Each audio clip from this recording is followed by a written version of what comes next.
Jajpur news को 2 वर्ष अतिबाहित होगा जाऊँगी एवं द्वितीय स्वर्ण नक्षत्र दिवस उपलक्षे मु जाजपुर न्यूज रो समस्त कार्यकर्ता एवं सांबादिक बंधु मानक समस्त को मु शुभेच्छा देवाक चाहूँगी।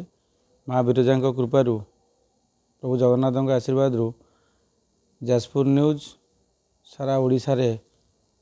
ता कार्य दीर्घ दिन पर्यंत जारी रखू एवं जो 2 वर्ष है प्रत्येक जो जिनस माने लोकों कथा को लोकों स्वर को सरकार अपारगता को लोकलोचन को आणुची आम आशा रखुचु आगामी दिन में भी एभली भाव जाजपुर न्यूज तत्पर होई समस्तंकर स्वर गरीब को स्वर समस्तंकर जो लोक मानकर जो आकांक्षा अच्छी सब फुलफिल करूँ एवं आगामी दिन में जनता को स्वर ही ठिया हो से आम माँ बिरजा पाखे कामना।